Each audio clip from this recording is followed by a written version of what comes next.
Hey guys, how's it going? So I hope you're having a good day today, and I hope all is going well with you.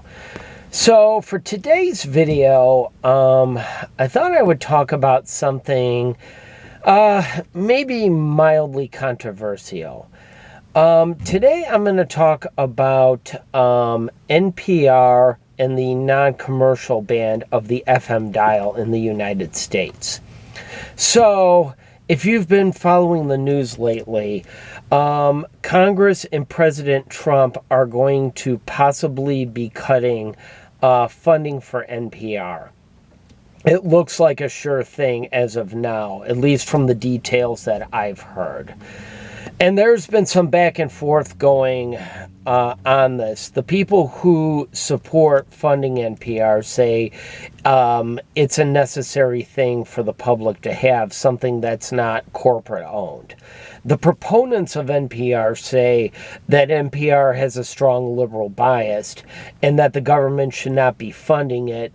And that NPR should be treated like religious radio stations are, which rely solely on contributions from individuals and organizations. So you can kind of think what you will on that one. I have my own personal biases on that. Now, as far as like the president and the Congress and things, I will let you come to your own conclusion on that one. I try to keep politics out of my YouTube videos for the most part, because I find it just makes people mad and it just gets people riled up. And look, there's enough of that, and I think probably a lot of you guys come to this channel, and maybe one or two of my others, to get away from that kind of thing. But with the NPR situation, this leads me to a bigger question, possibly. Should we open up the non-commercial band to commercial broadcasters? Now, in the United States, the non-commercial band is 88.1 FM through 91.9 FM.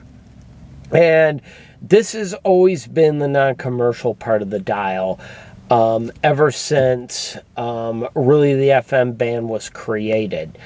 Now, here's the thing. Non-commercial stations are allowed to operate on the normal commercial band of the dial, which is 92.1 through 107.9. In some areas, there's actually NPR stations, public radio stations, on the commercial part of the dial. WVGR in Grand Rapids, Michigan on 104.1 is a good example of this. And there's others too. But the thing is, commercial stations are not allowed to operate on 88.1 through 91.9. However, in Canada, that is totally allowed. Like, for example, like in the Buffalo area, you have a station from Toronto, big 91.7. And then you have Country 89, 88.7 out of Windsor, Ontario. That can be well received in the Detroit area. And there's there's other examples as well.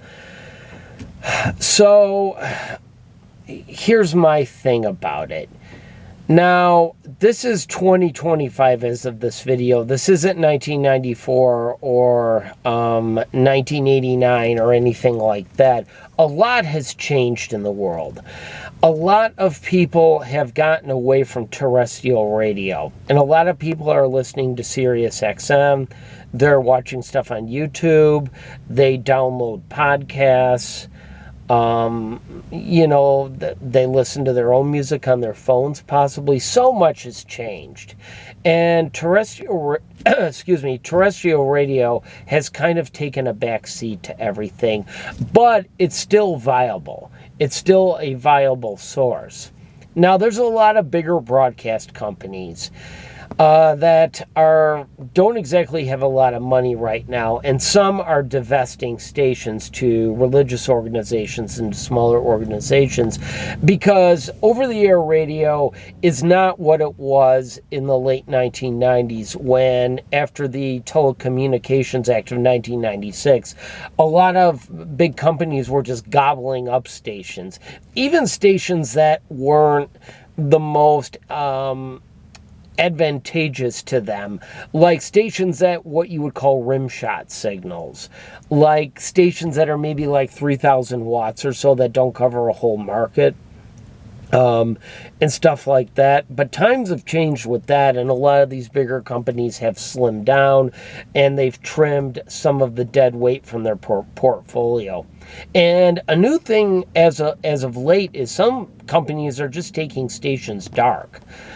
And they're either taking them dark and waiting to sell them to another smaller broadcaster, or a lot of times with AM stations, they're just handing in the licenses to the FCC and saying that we really don't have a use for this anymore, and there's really not a use for this.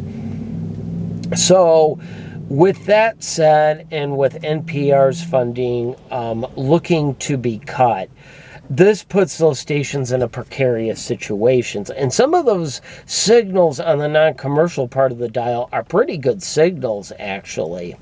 So I'm going to pose this question to you guys. Should the rules be changed to allow commercial broadcasting to be allowed on 88.1 through 91.9? I'm going to take a controversial opinion here. I'm going to say yes. And I'm going to say yes because, as I've just stated, I think times have changed a lot. And there's a lot more variety out there these days. And I think for over-the-air radio to survive, there's going to have to be some different things done.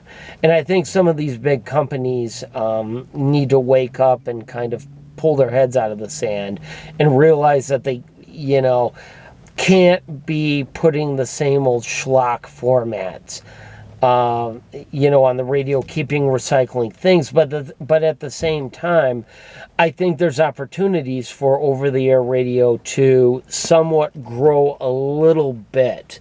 And I feel that not letting commercial broadcasters on 88.1 through 91.9 is sort of hindering things a little bit.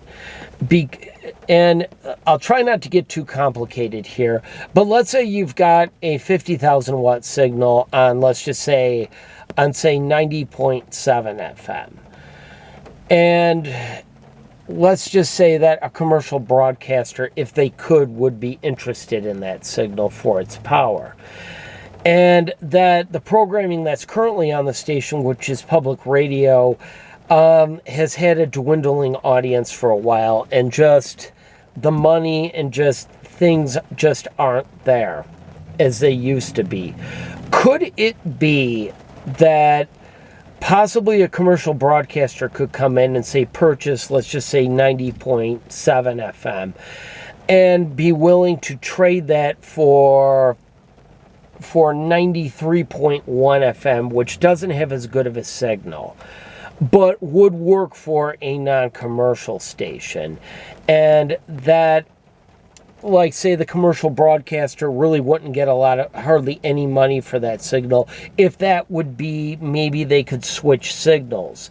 And then with that, they would get a station, and then they would possibly get money for selling their station on the non-commercial part of the dial. And that might help with funding of the station. And that might possibly prolong their life a little bit, and possibly maybe that they would have like all that extra cash on hand, that maybe that would give them a little bit of a boost and sort of give it, maybe in a sense, some kind of seed money, so to speak, to keep the station going. And then the station can have donations come in.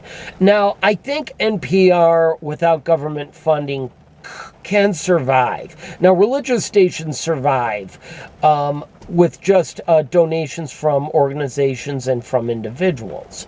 So I believe NPR could survive on their own. I just believe that maybe to do that, it might mean bringing in, at times, commercial broadcasters into the what is now the non-commercial part of the dial, and possibly giving them a chance to succeed more, but also giving maybe a non-commercial station that has a more limited audience a chance to succeed as well. And I hope I'm kind of making some sense here, and I'm hoping that what I'm saying isn't just a bunch of gobbledygook or anything like that. But that's just the best way I can explain it. So what do you guys think? Do you think opening up the non-commercial band to commercial broadcasters is a bad idea? Do you think it's a good idea? Let me know in the comments. So I'm going to wrap this one up for you guys. Thank you for watching, and as always, have a great rest of your day.